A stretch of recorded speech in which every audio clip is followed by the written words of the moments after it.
Hi, I'm Janine Deshiel, and I'm going to read Numbers chapter 11.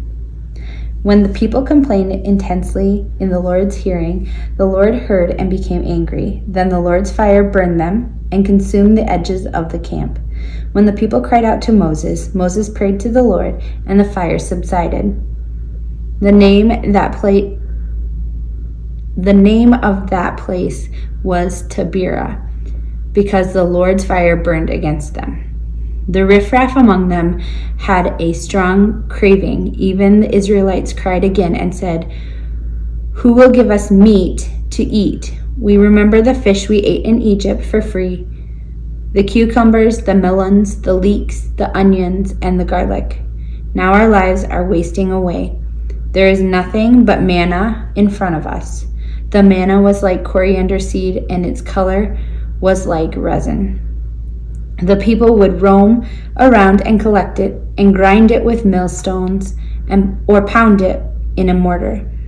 Then they would boil it in pots and make it into cakes. It tasted like cakes baked in olive oil. When the dew fell on the camp during the night, the manna would fall with it. Moses heard the people crying throughout their clans, each at his tent's entrance. The Lord was outraged, and Moses was upset. Moses said to the Lord, "Why have you treated your servant so badly? And why haven't I found favor in your eyes? For you have placed the burden of all these people on me. Did I conceive all these people? Did I give birth to them? That you would say to me, 'Carry them at the breast, as a nurse carries an unweaned child, to the fertile land that you promised their ancestors?' Where am I to get meat for all these people? They are crying before me and saying, 'Give us meat so we can eat.' I can't bear this people on my own. They're too heavy for me. If you're going to treat me like this, please kill me. If I've found favor in your eyes, then don't let me endure this wretched situation." The Lord said to Moses, "Gather before me 70 men from Israel's elders, whom you know as elders and officers of the people. Take them to the meeting tent and let them stand there with you. Then I'll descend and speak with you there. I'll take some of the Spirit that is on you and place it on them. Then they will carry the burden of the people with you, so you won't bear it alone. To the people you will say, 'Make yourselves holy tomorrow.' Then you will eat meat, for you've cried in the Lord's hearing. 'Who will give us meat to eat? It was better for us in Egypt.' The Lord will give you meat, and you will eat. You won't eat for just 1 day or 2 days or 5 days or 10 days or 20 days, but for a whole month, until it comes out of your nostrils and nauseates you.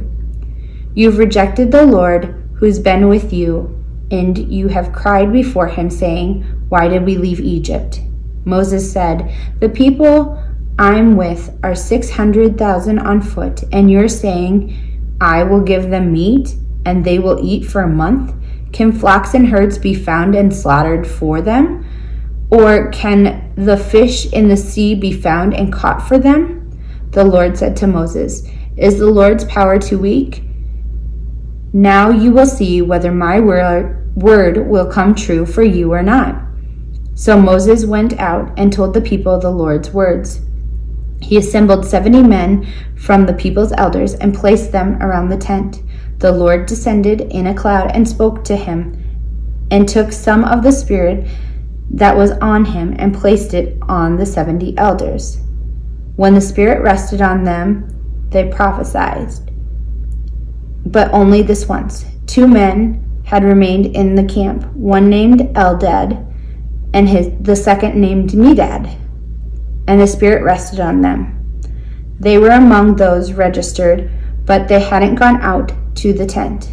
They prophesied in the camp. A young man ran and told Moses, "Eldad and Medad are prophesying in the camp." Joshua, Nun's son and Moses' assistant since his youth, responded, "My master Moses, stop them." Moses said to him, "Are you jealous for my sake? If only all the Lord's people were prophets, with the Lord placing his Spirit on them. Moses and Israel's elders were assembled in the camp. A wind from the Lord blew up and brought quails from the sea.